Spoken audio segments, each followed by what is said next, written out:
Today is a really exciting day because we are talking about iPads again, specifically the iPad mini versus the Kindle. And I want to give you kind of a brief breakdown of the differences between the two and why you should choose one over the other. And just kind of upfront to make it very transparent, I'm going to give you the conclusion right now. I think that if you read even just a little bit, investing in a Kindle is a really worthwhile use of your money because Kindles last a really long time and you'll definitely get some utility out of it one way or another. On the other hand, the iPad and the iPad mini in particular is kind of a niche product and is probably not meant for most people. So right up front, if you like reading books, you should probably just buy a Kindle. But let's actually break down the nuances and the subtleties between these two different devices. And let's start with the Kindle. So I actually rock the Kindle Oasis, and this is kind of a pricey Kindle. I think it retails for $239, and it's kind of a controversial Kindle. I think for most people, I would not recommend this one. I would probably recommend the Kindle Paperwhite, especially the new one, because it now has USB-C. In fact, if I were to buy a new Kindle today, I would probably buy the Paperwhite just because it has USB-C. And other than that, there's not a huge amount of difference between the Paperwhite and the Oasis, but me personally, I really love the design of the Oasis. It has such a unique design, and I think it's very ergonomic, and I love having physical page turning buttons on it. And even though it doesn't charge with USB-C, I think that just having this very thin form factor where there's a lot of room for your hand, but then not a lot of bezel around the rest of the screen, having this flat, flush screen as well, it just makes for a really great reading experience in my opinion. Now, the only difference really between the Paperwhite and the Oasis, aside from the design, is that the Oasis, the one that I have, it has auto dimming features when you're reading. So the backlight can dim and get brighter depending on your lighting conditions, which is something that the Paperwhite can't do.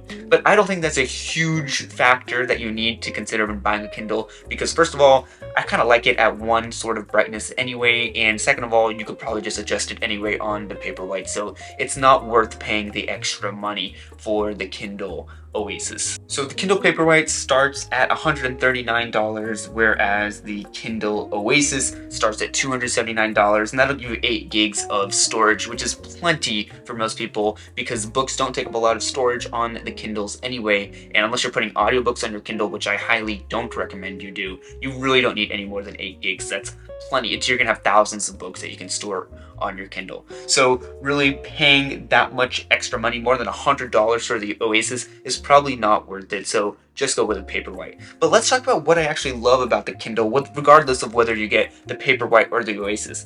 The fact is that the Kindle is just the best reading device that you can get in the market today. It has a beautiful display, and it is going to be black and white, so keep that in mind. But it feels like paper. It really feels like you're reading a book, and they've improved the Kindle so much over the past like 5 to 10 years. I remember when I first got a Kindle, it was super laggy and had so many, it was just a pain to use really because it was a terrible experience. But now they have improved the experience so much that I really enjoy reading on a Kindle. And so the benefit of having a Kindle really is that you can have so many books in such a light and compact form factor. And what I personally love about reading with a Kindle is that I can read this at night. So like I mentioned, it has a backlight. It's a very soft backlight. It's not going to be as harsh as any other tablet or phone that you might be reading off of or computer, but it's such a soft backlight and it still looks like you're reading on paper. So I can read this at night with all the lights off, and it's very dim, but I'm still able to read it and it's perfect. I don't have to have any lights on, and it's the best thing to do right before you're going to bed because you're not going to have a ton of blue light shining in your eyes to disturb your sleep.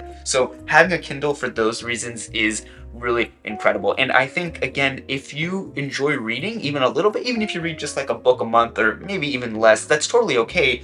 You can have a Kindle because this thing will last you a really long time. No one is really upgrading their Kindles every year anyway. And the fact is that the battery on this thing is amazing. Since it has an e-ink display, it doesn't have an LCD display that's going to really drain its battery over extended periods of time. So the standby time on Kindles is amazing. So even if you don't use it for a long time, this thing will not drain its battery for weeks or even months. And if you are using it regularly, then you only need to charge it after a week or two. When I'm using the Kindle regularly, I think I need to charge it about every 2 weeks, maybe a little bit more. So it really has great battery life and is just a really worthwhile investment for anyone who likes reading. And the good thing is that you don't have to build up a whole bunch of clutter with books. I still love reading with paper books, but I do have to admit that when I'm laying in bed, it's just so much easier to hold something with this small form factor in my hand rather than trying to keep a book open with two hands and putting in awkward positions while I'm lying on my side to read it. It's not as good of an experience, but if you do miss the feel of touching a physical book, it's not like buying a Kindle means you can never read a physical book. Of course you can, but now you just have the more option to read more, and you can just not have to worry about having to store all the extra books that you're trying to read. So you can just focus on maybe buying the physical copies of books that you really like and other ones that you're just experimenting on, and you can just get the Kindle versions, and then you don't have to worry about if you don't like the book and having to try to sell it or donate it and just creating a whole bunch of paper waste. So I really enjoy the Kindle for that reason. Again, just because you buy a Kindle doesn't mean you have to stop reading paper books completely. That's ridiculous. Now, those are the benefits of the Kindle, and again, if you enjoy reading even just a little bit, just invest in a Kindle. I promise you, you won't regret it. So why would anyone go with the iPad mini? Now, the iPad mini is also an incredible tablet. Now, it's going to be a lot more expensive than a Kindle. In fact, this base model with 64 gigs of storage starts at $499, so $500 for this device. Now, the good thing is the iPad mini display is pretty good, and it is much bigger than what you'll get on a Kindle. And the biggest selling point of the iPad mini for me is the fact that it has a color display. It's a normal like LED display, right? It's not going to have this e-ink display that the Kindle has. And so for someone like me who I really enjoy reading comic books as well as regular books, I can't really get that same experience with a Kindle because it doesn't have any color. And if you're reading a comic book, you really want it to be in color. So if you read a lot of magazines or newspapers or comic books that have a lot of color, then you're definitely going to want to opt for a tablet such as the iPad mini. Now, the other reason why you might choose the iPad mini is if you want to do more than just read. So maybe you're not that big of a reader, but you just want one device that can do everything. In which case, I think the iPad mini is a pretty solid choice, but I would strongly consider upgrading to something like the iPad Air for just $100 more, because you'll get a much bigger display and in reality, just a much better tablet experience than you get with the iPad mini. So I think the iPad mini has a very niche audience in terms of who is actually going to buy this type of tablet, unless you really need to buy a tablet which is this form factor, which is 8.3 inches for a screen size.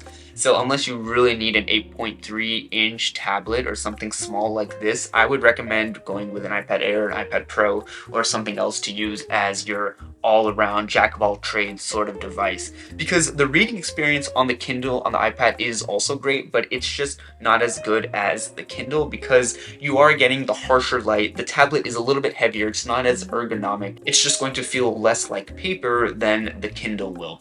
So when I am trying to read something, I always opt for the Kindle, and when I want to consider consuming other types of media like Netflix, YouTube, Disney Plus, whatever, then I try to reach for my iPad mini. So if you want your device to have the ability to watch YouTube and videos and do a little bit of light work and have some Apple Pencil support, if you need a device that can do all those things and you want it to be super portable, then I would recommend the iPad mini. But in all reality, I think that most people will not benefit from this device. It's not the greatest tablet experience that you can have, and this is from someone who loves the iPad mini. I absolutely love this device a lot, but I can admit that it doesn't have as much utility for people as other tablets out there. In fact, I would not recommend this device to most people because it has so many more flaws than it has benefits, and people would probably be better off with the iPad Air instead of the mini.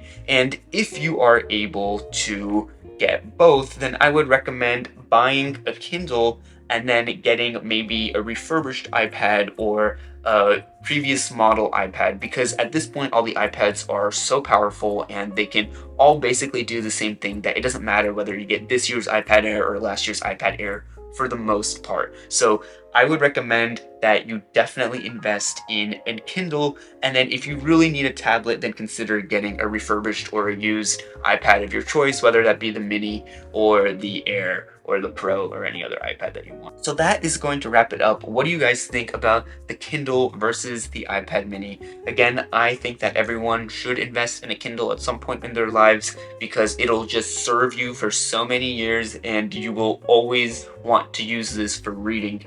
And again, you can read paper books at the same time, but if you have the option to not have to read paper books, it just kind of makes it more flexible, more freeing to read wherever you are and to carry basically a whole library in such a small device.